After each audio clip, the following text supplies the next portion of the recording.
And now, it's time for another Dice Tower review with Tom Vasel.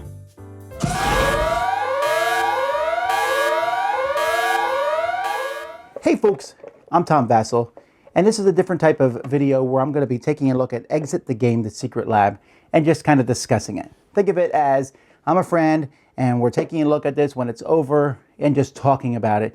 This is spoiler filled, all right? Do not watch this if you haven't played, unless you don't care. This is mostly for people who have played, so we can talk through Exit the Secret Lab. Now, Exit the Secret Lab, you can see I tore these apart. I do it in every single one, and all the different pieces here for this. And one of the things I liked about this one here was I liked that the different vials here had different colors in it. And I think this is a very intriguing, this whole dial here system thing is pretty neat. But I like that the colors here and the shapes mattered, and sometimes you were trying to match them up very specifically depending on what you found here. And I really liked the fact that these colors meant something, how you had flags that meant something, and how you have, you know, the different vials on here. This stacking colorful countries here, as you found what color matched each of the different flags. You had some flags here, and as you found more flags as time came by, you then had to basically figure out the total sum of these flags to get a clue, and I really like that. Like this one here showed 1, 3, and 2. Okay, so now I know those. And that's kind of like a code to me. I found that one a lot of fun. So that's one puzzle that I really enjoyed. Another puzzle in here I enjoyed was this one a lot, where you make straight lines between identical pairs, and then you color it through. Now, we did not do this one as well. That's probably... At first we made it, and then we're like, wait, we can't find the middle number. Then we realized we had drawn a line wrong. But once you figured it out, you could see the numbers here as you've done it. And this is the kind of puzzle that I really enjoy. It's not a hard puzzle, but it's something that I found to be pretty neat. So let's take a look now. Again, I like that you looked at this lab for all the different things that are inside the lab. But let's take a look now at some of the other puzzles that are in here as I get rid of these answer cards. This riddle card here showing you how to get through something. That was kind of fascinating because we had to figure out what exactly that was talking about. And by the way, what a red herring this was, right? Looking at all this and seeing all this information on here and then finding out that at the end of the game, the circle part mattered. That was a neat thing, right?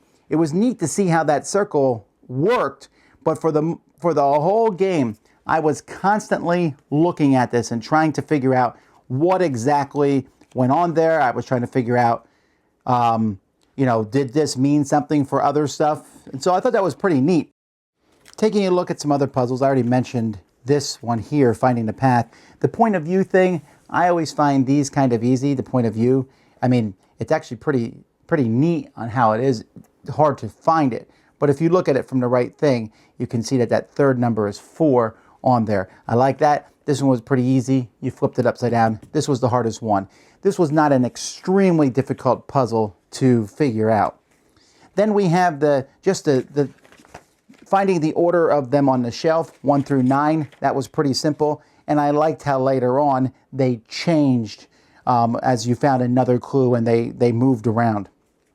This one here I found pretty interesting, where you had to use this and put this on page 5. And this one took us a while because when we put these here, I guess we were having a hard time figuring out which way to put the cards. But it's really not that hard of a puzzle when you think about it. You just got to put it in the right spots. And as you fill these up, look where they match. And then that was it, really. And we went really deep on this one. We're like, okay, if these colors mean this, which one is there the same color on? Okay, this one's the same on these two. If I flip it, it's different.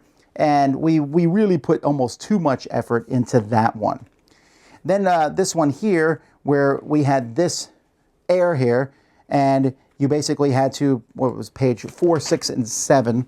So we needed to look at the main thing here and look at the words that were on here as you were trying to figure out what here exactly was the clue. Because basically you had this air, and there wasn't a whole lot more beyond that. And so figuring out everything for this one was mostly where you basically put each thing next to the word bacteria, and then you put the match them with the different colors here.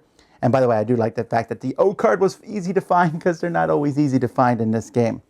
So that was kind of an interesting one. This puzzle I found to be kind of fascinating, where you had to cut the strips out of here. So you got these letters out of here, and then it basically said A on A, B on B, C on C. And so we're looking here at, where was it, page 9. So you have the PhD, basically the stress strips, and then I have these strips, and what am I supposed to do with them? And the fact that you are just basically putting them on top of each other to make things. So for example, B on B, so I look for B and B on B, and you can see that as I put these together, I was making numbers. And I really like that. That was a cool way to kind of show numbers, and you're making these strips, and I was thinking about all these other letters here, and it just didn't matter. It was mattering how you put these strips together to make actual numbers. So that might have been one of my favorite puzzles of here. The periodic table. Here, as you look at the periodic table, that was fun.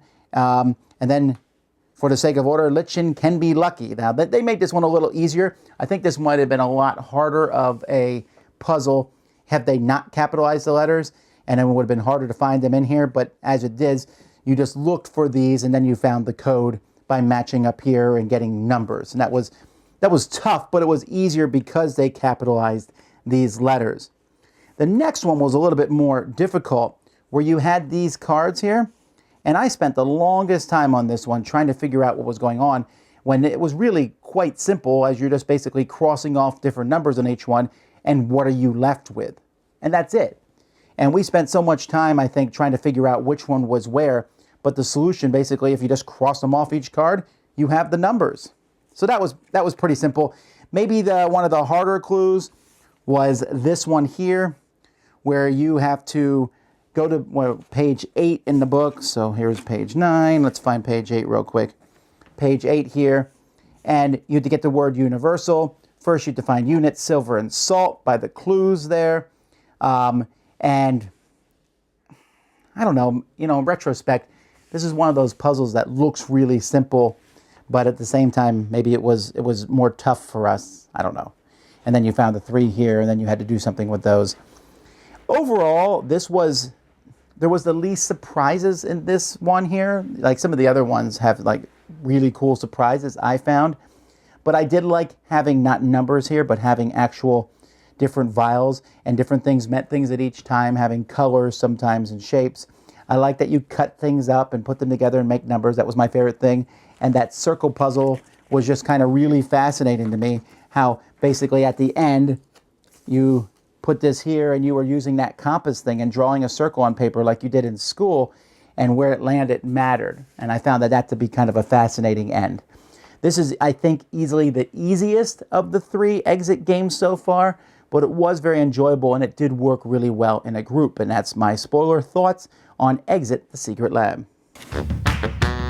Thanks so much for watching the Dice Tower videos. Find more great videos and reviews, as well as our top-rated audio podcast at Dicetower.com. You can also find other great shows at Dicetowernetwork.com. I'm Eric Summerer, and you've been watching The Dice Tower. The Dice Tower is sponsored by Cool Stuff Inc., where you can find great games for great prices.